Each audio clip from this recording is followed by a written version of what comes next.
Morning and welcome. I'm quite happy to be here this morning. Yes, today is the 10th day in the month of October. A lovely Tuesday morning here in the studios. And well, another Tuesday morning for us to look into the headline and speaking the rounds on the dailies. Yes. Right now, like I said earlier, it's time for us to look into the papers. My name is Eric Mariam. And with that being said, welcome to the paper review here on Quest. Making a return back to the studios this morning, we have 5 newspapers. We have the Nation newspaper, we have the Daily Trust, we have the Punch newspaper, the Nigerian Tribune, as well as the Vanguard. And you know, I don't do this alone. With me this morning in the studios, my colleague, the person of Alex Naya, and also you already know who. I don't know even at this point. I'm not sure if I should even introduce him already. But for those who are new to the paper review, yes, we have Admirable Quest analyst, the person of Comrade Ifio Domo, highlighting information and highlighting things, making it on the front pages of the dailies this morning. Good morning and welcome, gentlemen. Oh, I've been seeing yesterday. You know, because I'm looking Talibanish. No, it's not Talibanish. I'm looking Gaza-ish. You're looking you guys. That Gaza is not something that you should be laughing about right now. Well, with that being said, let's head straight into the papers. And the first paper for review this morning will be the Daily Trust. And on the front page of the Daily Trust, the leading story there states cooking gas price hits 1,200 naira per kg. The writer of that says marketers blame supply disruption and further there's a further likely hike in price. And also Nigerians may resort to using firewood, says an expert. Experts at this point. But at this point, for an expert to be saying Nigerians may use firewood, people are already using firewood. But let's move away from that. Federal government working with the NLNG to ramp up supply, says the official. Get more details on that on page 4 of the Daily Trust. Moving above the leading story, we have will Liberians elect another female president today? Is a big question there. But get more details on that on page 10. For scarcity, stations close in Lagos, Kano, and others. More details on that you can get on page 20. And also, security operatives kill 67 bandits and rescue 20 victims in Bauchi. More details on that on page 4.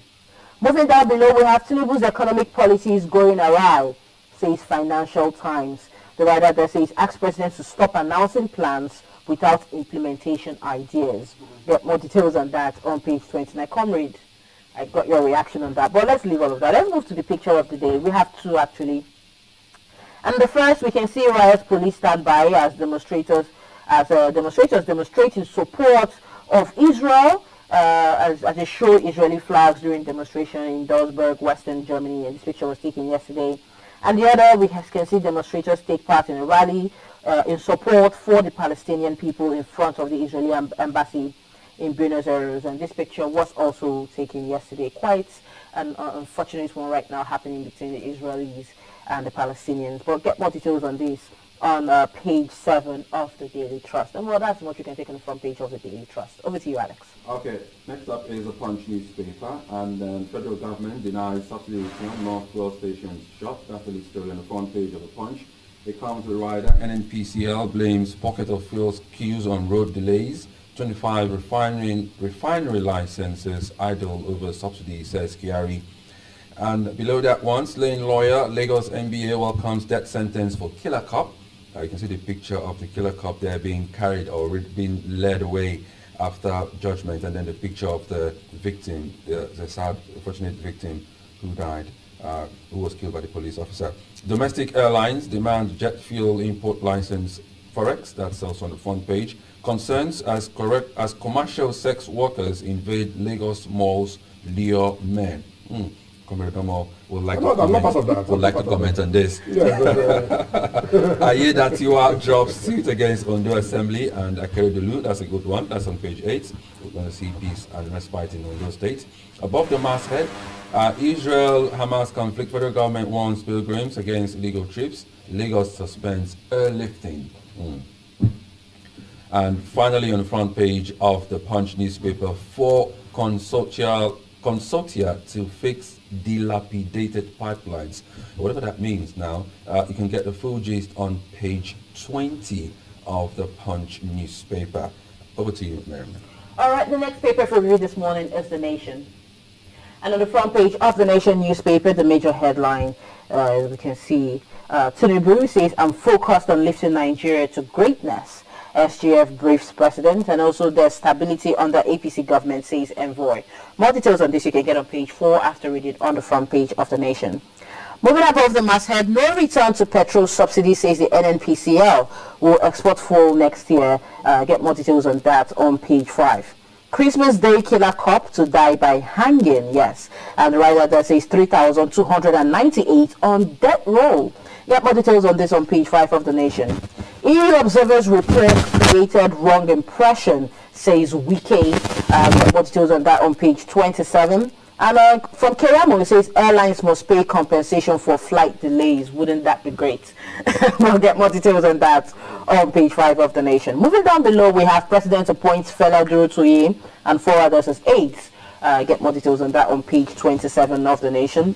Moving on to the international scene, it says Israel lays siege to Gaza.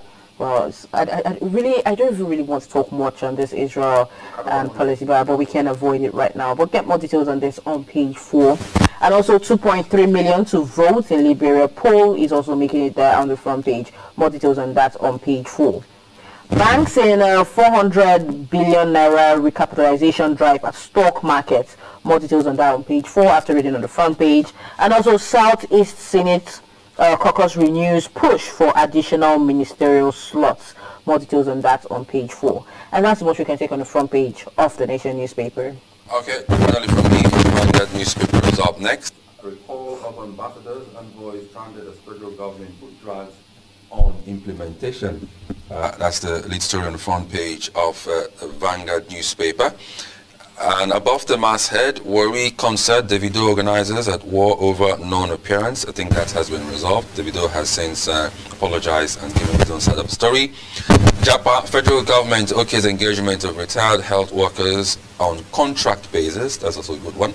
Petrol subsidy not back, Kyari, NNPCL CEO.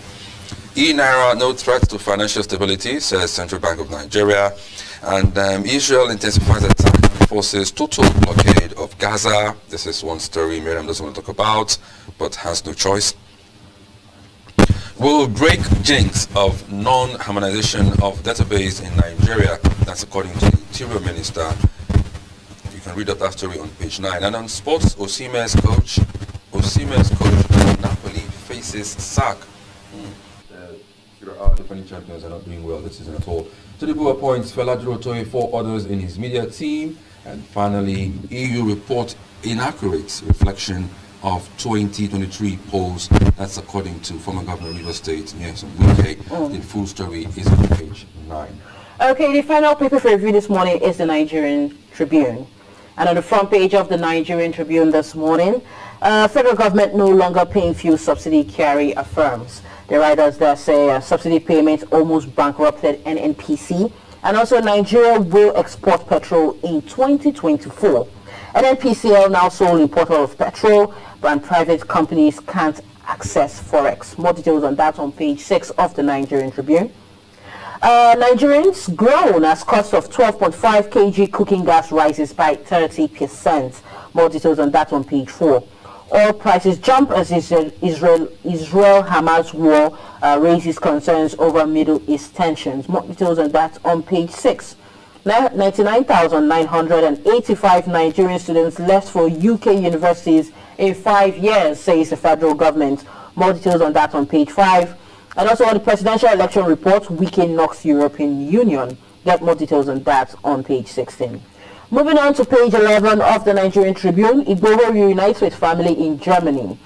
Moving on, Tinubu appoints Durotoye and 4 others into media advisory team. And rather there is quite an interesting one. It says 1,000 media advisors can't save you, Atiku's aide tells Tinubu. More details on that on page 26. Ophthalmologist links eating balanced diet to better eye health is making it to page 28. And also ASP Vandi to die by hanging for killing pregnant Lagos lawyer, and that was Bolanle Rahim. I get more details on that on page 28. The final headline on the front page of the Nigerian Tribune newspaper this morning is talking about impeachment. As it says, Abuja court adjourns Ayedatiwa's case to October 16th. More details on that on page 17. And well, for the picture of the day, it's not a good one at all. We can see flames and smoke billows during the Israeli strikes in Gaza. This picture was taken on Monday. Well, at this point, we've taken all the headlines on the front pages of all the dailies I mentioned earlier, which is The Nation, The Daily Trust, the Punch newspaper, the Nigerian Tribune, as well as the Vanguard. And now it is time for me to take those phone calls, get your opinions, but I know you will be sticking to the headlines on the front pages of the dailies. The numbers to call remain the same, and they are showing right now on your screen. But for those already, the numbers remain 08022931931 and 08188888931. With that being said, let's take our first call for the day. Hello, good morning. Hello, good morning. Okay, my PD is giving me the signal, telling me to hold down, just wait a bit. But don't be discouraged. We're going to take those phone calls. But before we take those phone calls, let's move over to Comrade. Comrade, it is time for you to shine. Oh, yes, listening to Miriam. Boyish this morning. Oh, yes. The greatest thing to happen to a man is to be young. I see. I remember the days when you were young. I can remember. Okay. Well, Comrade, quite an interesting one there on the front page of the Nigerian Tribune. Says federal government no longer paying for subsidy, and this is affirmed by Kyari. But what really caught my attention there is one of the writers. It says Nigeria will export petrol in the year 2024. And I saw your reaction, Comrade. I saw the way you reacted to that. What's your take on this? Are you optimistic or are you pessimistic about that? I am pessimistic in the sense that we are going to export what we've not started producing. I don't think any of the refineries is working for now. So maybe before then start working. Before that, it's 2024. Yes, let us not put the horse before the cart. Let us wait till then. We have had these promises several times, and none of them has come to fruition. So if they say they are going to start exporting fuel, let us also start watching them when they are going to revamp the ailing downstream sector. Still talking about fuel and gas and all of that. Well, the price of cooking gas, well, it's now at 1,200 naira per kg. Yes. Basically, it has risen by 30%.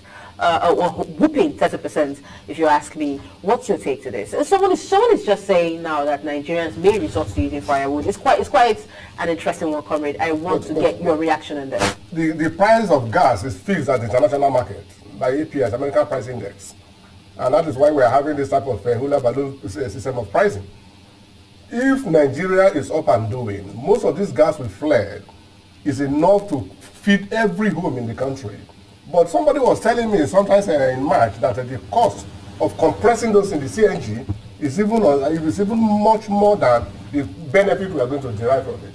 But irrespective of it, we should not be able to waste those things. They are economic assets.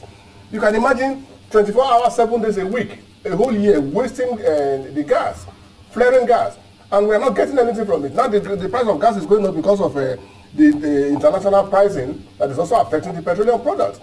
Now, if you resort to firewood, are there woods still in the forest? There is no more wood in the forest. At the end of the day, it will become more expensive than the gas we are talking about. Well, come on, you've actually been saying this for a long time now. There are no woods in the forest. Definitely, yes. How so? Number one, we know there was a time that was the time of the Shagari's regime when they said everybody should plant at least a tree a day. Has anybody done that? You are deforesting the whole area. Industries are coming up, people are building, new towns are springing up everywhere, and they are not creating new ones. The few ones that are there, the floods is ravaging all of them. And the other ones that we can talk about in the north, nobody is able to go to the farms because of terrorism and banditry. Because they say we should not call them terrorists, we should call them bandits. It is either you tie your wrapper to your waist or you tie your waist to the wrapper. The LCM remains. The two of them are there, whether banditry or terrorism. Okay, at this point, I will be tying you to Alex, so you guys can. I believe you have tied me to yourself. Okay, so that's why we have a phone call. Hello, good morning. Good morning. Yes, welcome on board. Your name and your location. Pastor Midoro Livet. Right, and you're calling me from where? From Ogeli. All right, welcome on board. Have your say.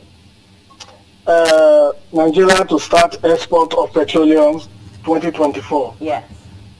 Malaki Ari was asked when, which month, he was unable to answer. So Nigeria, we are still in mirage as far as petroleum exportation is concerned. none of us, our uncle said there, none of the refinery is working. None have started. This is December here. This is October, so to speak, just 2 months left for the year to go. And by January, we'll be approaching, we're already 2024. So which of the months there? We have 4 refineries in this country. No one is working. If I even want to talk about refinery, I will not mention the one of Kaduna. We have 3 refineries, 2 in River State, 1 in Delta here. None is working. And so it's a shame. It's a shame. All right, thank you very much. We have to give room for 1 or 2 more callers to call because, well, time is not our friend on this segment. So let's see if we have another caller online. Hello, good morning. Hello, good morning. Hello, question. Yes, good morning. Good morning. Welcome on board. Your name and your location, please. This is Papa Community for FBA. All right, Papa Community. Let's have you say. Yeah. What a name. What I want to ask, what Nigeria are wicked? Where we wicked? If you go to a river area here, you see gas burning every day. Go to the refinery. Go to all this Isoko area here. You see every day burning fuel, burning gas. Why can't Nigeria convert this gas to we simply to enjoy the benefit or the dividends of what it God give us? Why we wicked?